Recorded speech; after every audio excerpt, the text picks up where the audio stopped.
Hi all, so in this video we're going to have a look at the different types of lines that we use to represent different objects. So we're familiar already with the likes of our kind of continuous line which we use to mark out edges of objects. We're also familiar with the likes of our hidden lines, which is our dash space, which we use to represent things that we can't actually see from our particular viewpoint. But there is a third line which is known as a center line, which we use to represent things like, say, symmetry, the center of circles, axes, whether things are lined up or not, or whether things are symmetrical. So we actually use it quite a bit to say an awful lot of information that you wouldn't necessarily, you might assume, but you wouldn't necessarily know without it. So the actual use of a center line is really, really useful.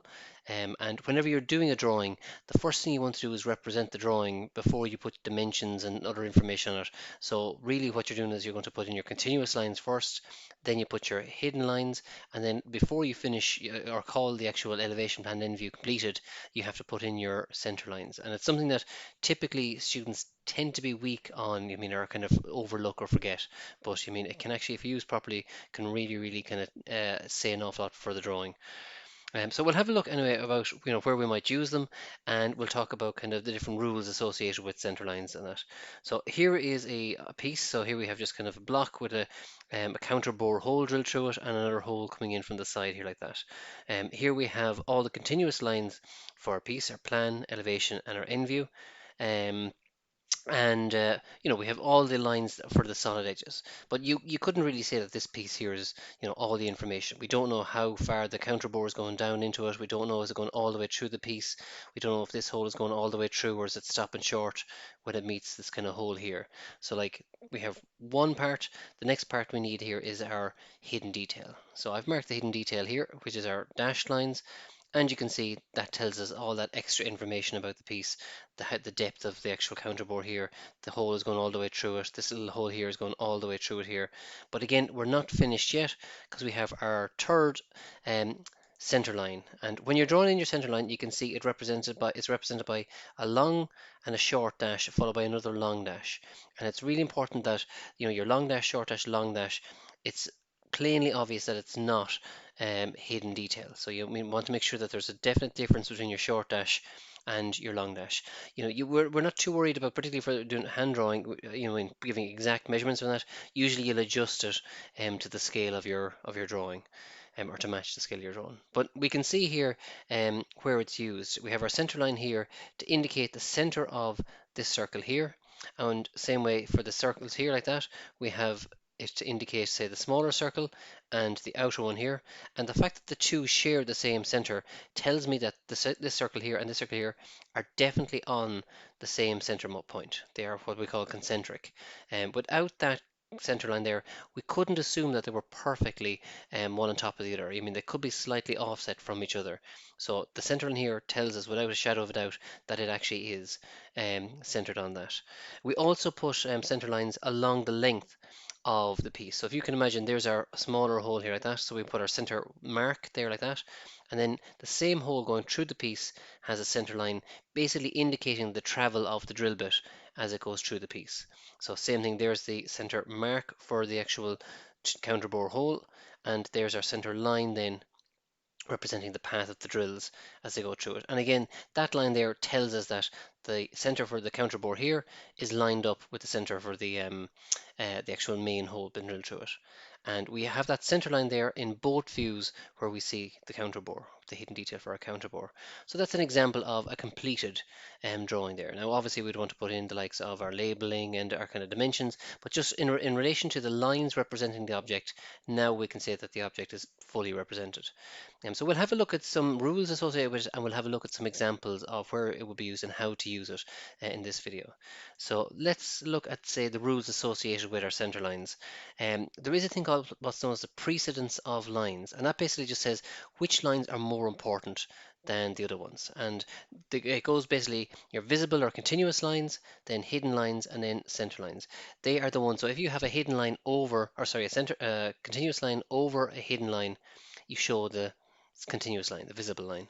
Likewise, if you have a center line and you have a hidden line over that, the hidden line is the more important one, so therefore you show the hidden one as opposed to showing the center line like that. So that way you know which one is more important, that you're not getting the two confused. And that's the reason for that is because both continuous lines and hidden lines represent edges of the object, whereas our center line like that represents alignment and things like that. You can also see that we have 0.6 millimeters here and 0.3. You mean your continuous lines for your edges should be slightly thicker than your hidden lines and your center lines. In something like CAD, you can change the actual thickness of it.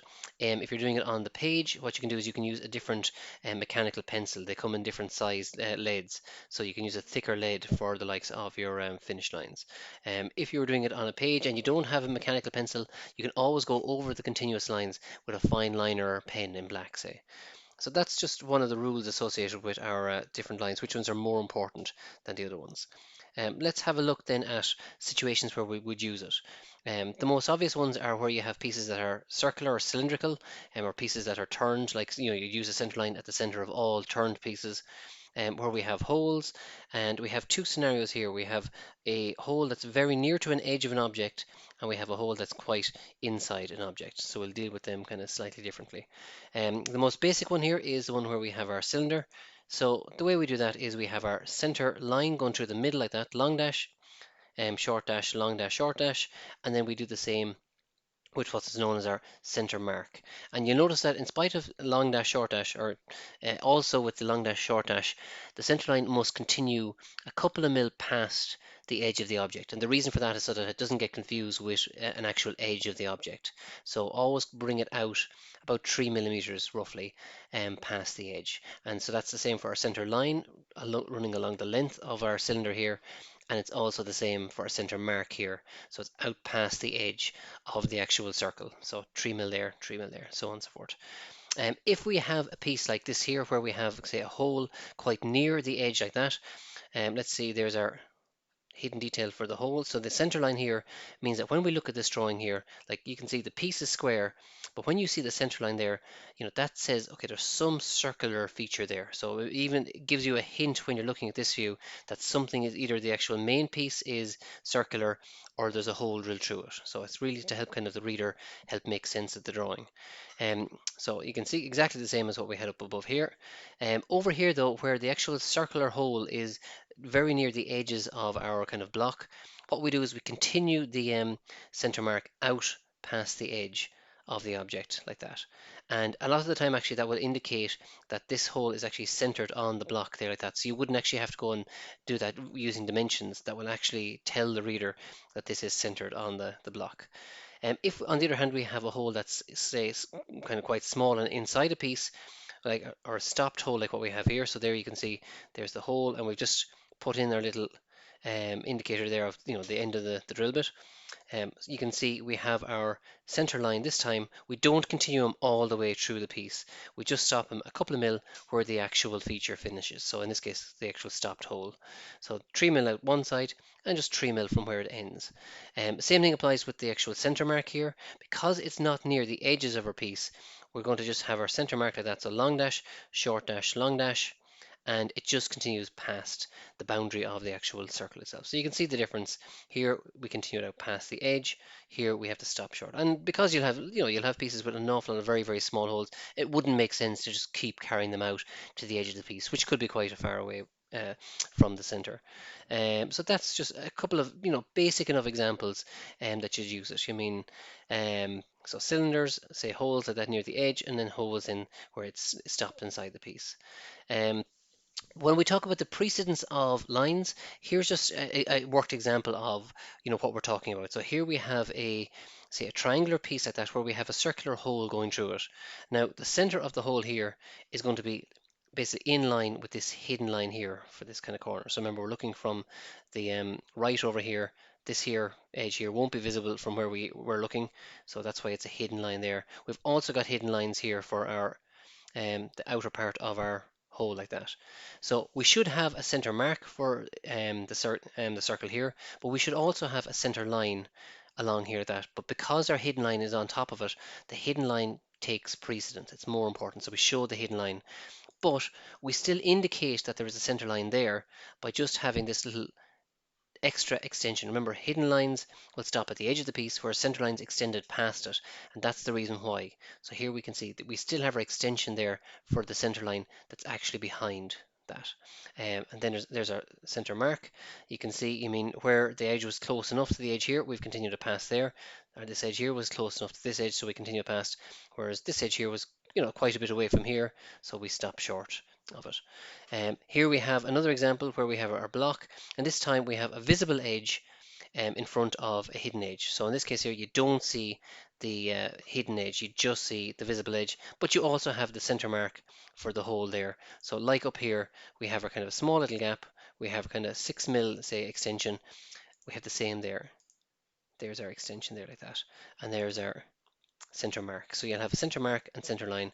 From correcting projects, I find that people are pretty good at putting the center marks like that, but tend to forget about the center lines. So just make sure you don't fall into that trap. I mean, you want them, you want your drawings to be as accurate and as correct as possible. So a couple of little things. I mean, this is best practice really when it comes to hidden detail and stuff like that. One is that hidden lines should generally meet at a corner. So if hidden lines actually do meet a corner, you actually make them join like that. And the reason for that is that if you wanted to measure it with a ruler afterwards, you have an exact point. You don't finish with this one and finish with this one and then say, well, the corner is somewhere out here. You should have them meeting there like that. One thing you don't have the meeting is if you have a center line crossing a center line, you should have a little gap there like that. And the reason for that is, so it doesn't get confused with a center mark, where your crosshair. Because a lot of the time when you're actually doing, say, drawings with, say, a lot of holes in it, like let's say a side of a wardrobe where, a lot of holes drilled in the actual piece for maybe adjustable shelves and things like that, you won't even draw in the circle for the actual hole because it'll be represented too small.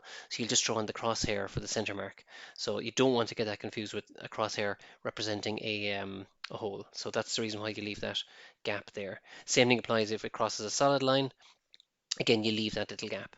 The only example where you do want them to have your gap, or you don't want to see your joined corner here, will be if you have a continuous line running into a hidden line. And the reason for that is you want to know exactly where the continuous line stops. So you can see there's a solid edge there. That's where the continuous line stops. If this hidden line was joined there as well, it would look as if it continued out past the edge, which can happen sometimes if you're dealing with pieces where they have rounds or fillets on the edge, you can have it extend past the corner. So that would actually indicate something that you wouldn't necessarily want to indicate. So there's just kind of a couple of conventions for that. Here we can see just a good practice versus poor practice. Like you can see, this is good practice, this is poor practice. Why is it good practice? Well, or why is this poor practice, more to the point? Well, you can see with the poor practice, this edge here is quite close to the edge here, so it should actually extend out past. This edge here is quite far away from this edge, so you wouldn't need to extend him on like that. Again, this edge is quite close here, so he should actually extend past that.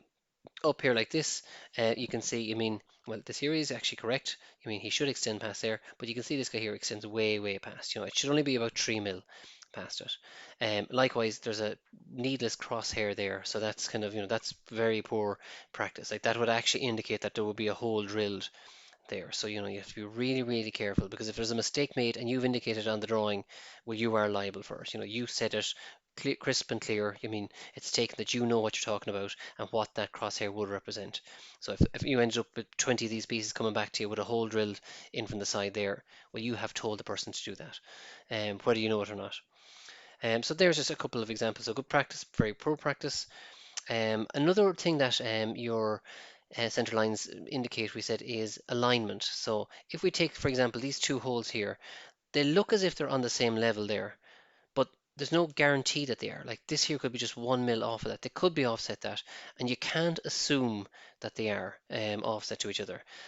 So if I was going to dimension this, say the distance off the side, I would have to go and give another dimension for this guy here to indicate that they are actually the same, or if they weren't the same.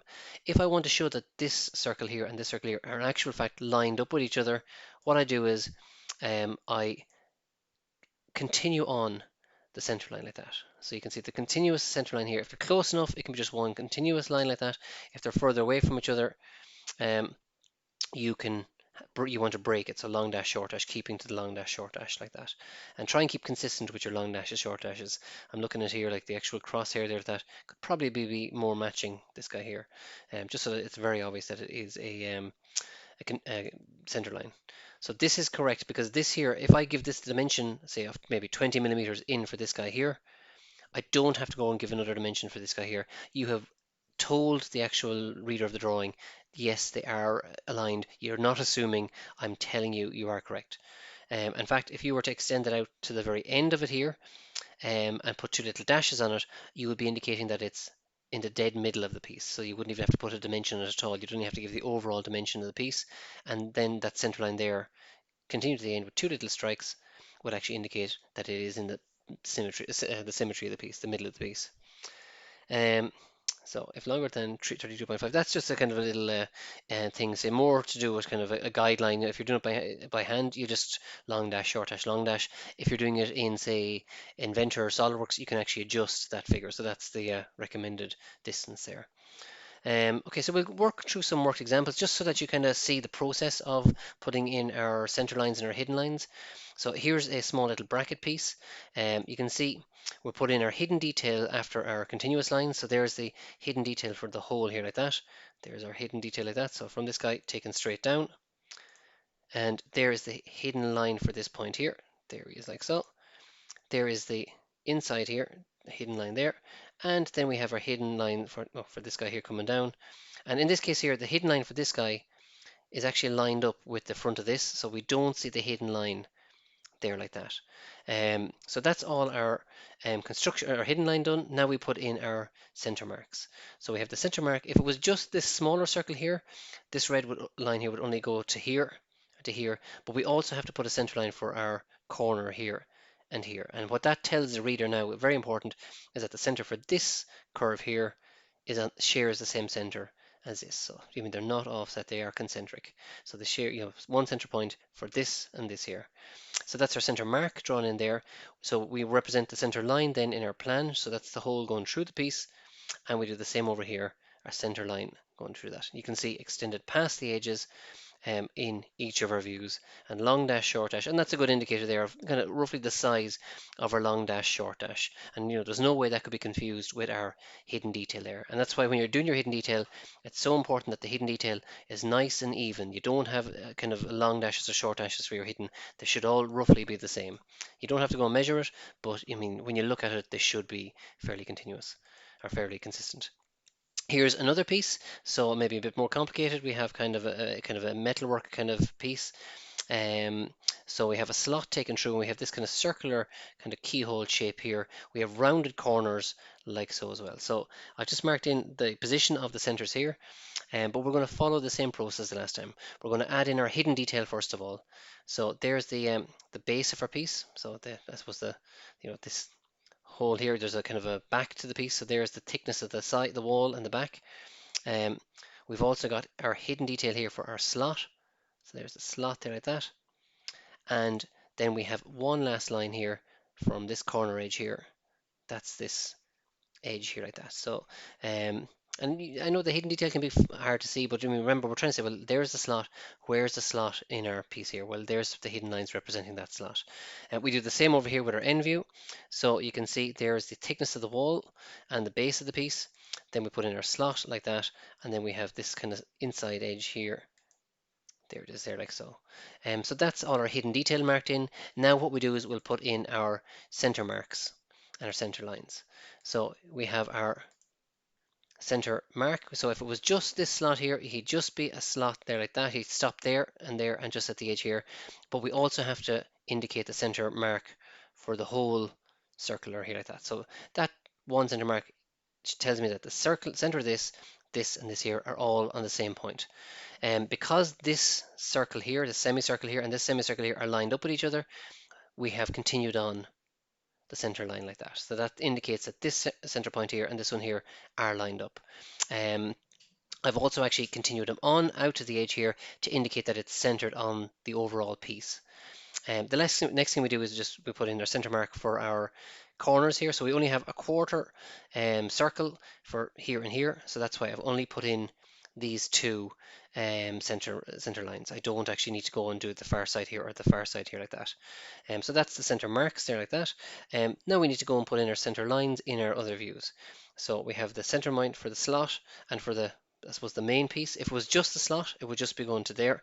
But because it's also acting for the inside curve for our main kind of circular shape here, that's why I take it from one to the next. You can see this one here is only representing the slot. There's no other center on that. That's why he's only going just a little bit past where the slot actually is. So that's our piece. This guy here goes up to the top, so that's representing the kind of rounded corner there, which goes from the top face right down to the bottom face. So that's why that goes from the bottom to the top. Same thing applies over here then. So I'm going to represent my center here for the main circle here. There he is like so. And there's the center line for the actual rounded corner. So there and there. And that is our end view, elevation, and plan view completed. So we have all our hidden detail, all our center lines. And now, and again, what does those center lines tell us is the alignment of the piece, so that, which is really, really kind of useful. It just confirms what people might assume, and if people are assuming, that's where mistakes get made. So there's another example there. We'll leave it at that, but I mean, again, so it's an area where students tend to have difficulty is with the likes of center lines in particular. They tend to forget about them. So I mean, hopefully this kind of clarifies it. You should have a center mark where you see the actual curve, and then you need to have your center line in the other views. So what I would say is when you're drawing them, draw in your center mark first of all, and then make sure you do the center lines in the other views straight away. Don't kind of try and come back on them. And yeah, that's it. I mean, hopefully, happy drawing is all I can say for that.